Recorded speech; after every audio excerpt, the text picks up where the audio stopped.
Super Tramp and many other trampoline-related items, world-class trampolinist who has turned his talent to manufacturing. And Dave has developed the Super Trampoline that you see here. It is considerably larger than a normal trampoline. Actually, it's more than twice the size and area. A regular trampoline, you can be seen right next to it. This trampoline sits about 5 feet 3 inches off the ground and has an extremely thin bed. That Indians bounced onto buffalo robes in the 1800s. But that story may have inspired this event. The double mini trampoline was originally 2 individual mini tramps separated by a spacer. In 1971, Bollinger had the idea for a single long apparatus. Now it's a regular event of the World Championship.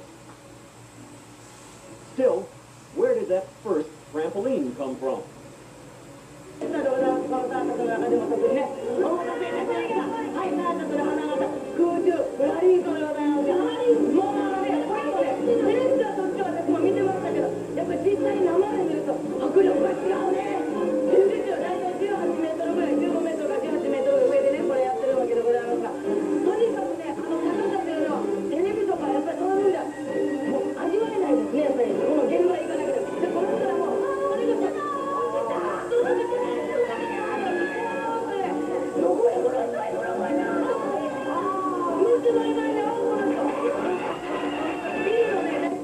Larry Griswold is the king of the aqua swing. His first flight is a quadruple somersault. Over, and over, and over, and then under. The big swing is a thriller because the diver's takeoff is not only moving fast, but moving in and out. Even the great Griswold can't practice this stuff long. It's too tough. You either get it right the first time or get discouraged. The experts say it takes orientation, whatever that is. But it is the same as diving from the trampoline. Timing is the answer for Griswold to make the perfect entry and not to get hurt.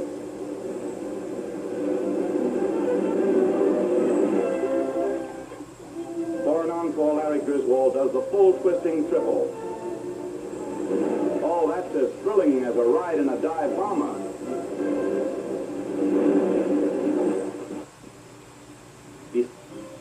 Opposing him from this Texas youngster was a student of Nard Gazelle and could flip and twist with the best of them. A 2-time AAU national champion, Munn also was the second man to win an international meet at the Pan Am Games in 1957.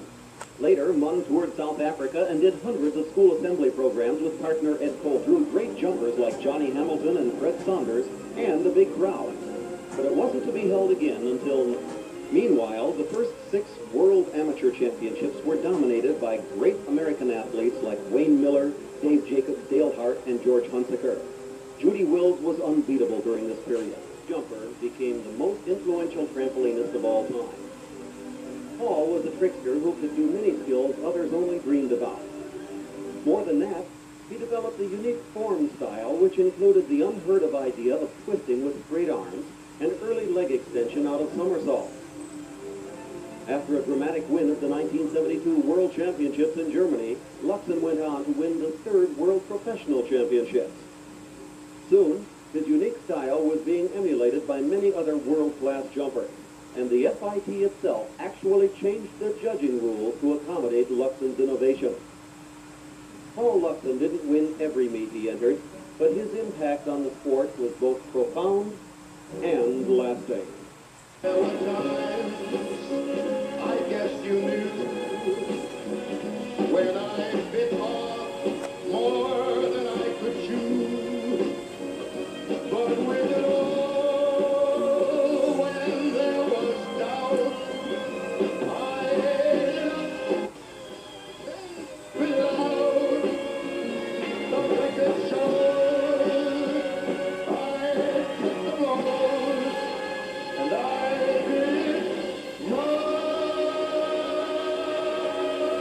way.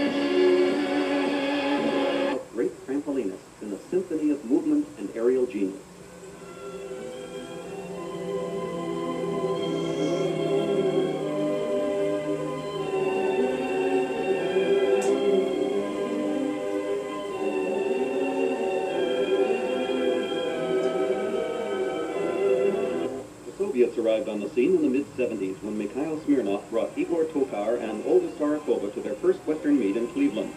Few knew what to expect, but there was no question. The Soviets had done their homework. They had developed a system of training far superior to the rest of the world. Starting with world champions Svetlana Levina and Yevgeny Yanis, the USSR began not only winning but sweeping international competition.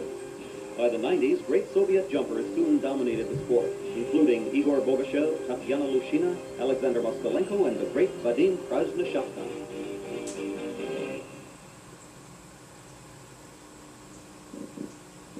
Most trampoline at this occupation. To make a consistent good living at it, you have to be good. And we don't just mean at bouncing.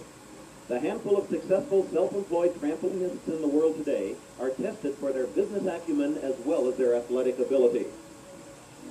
Those talented few get to make a living at something they truly love, trampolining. This professional jumper has done literally thousands of school assemblies and exhibitions around the world. He's still hanging in there today. Successful female pros are really rare. One talented exception is Leslie Young, seen here performing with professional Rick Cleland. Canadian Frank Nelia is a world-class bouncer and could compete with the best of them today. But his special something makes him a real pro. Check out this home video.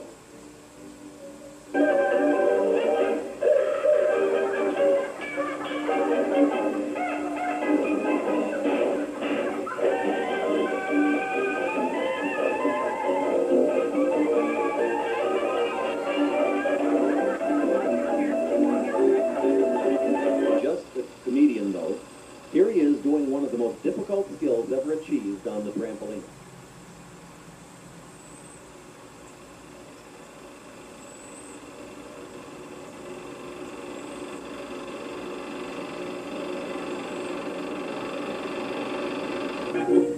Frank got his start with professional three we're going to try.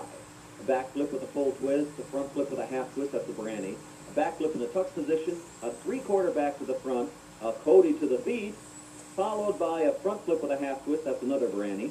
A back flip in a layout position, back flip in a pike position, watch for the legs on that one. A three-quarter front flip, and then a Branny ball out from our back. For all the vicarious trampolinists out there, this is what it would look like. Here we go, ready, there's a full twisting back flip, a Branny, a tuck back, three-quarter back, Cody up to the feet, another Branny, a layout back, a pike back, watch the feet, there we go, three-quarter front, and a Branny ball out in the tuck position.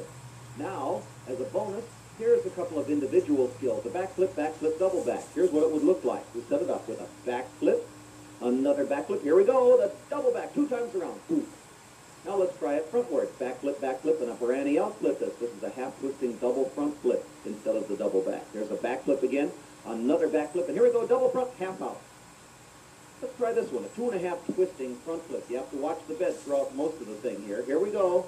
And there's the back flip. Here we go, 2.5 twisting front flip. Something a little more complicated. The Rudy out pike. This is a 1.5 twisting double front. Here we go. Pike, 1.5 twist on a second somersault. And a half-in full out. Another variation on it. Here we go. You can watch the bed through the whole thing. Watch this, watch this. Here we go. Half-in, full out. This should satisfy everybody's curiosity. The manner of landing, though, makes one classification of skills the most difficult. The blind 1 3/4 and 2 3/4 backward somersault. This group of gutsy moves are rarely seen in competition today.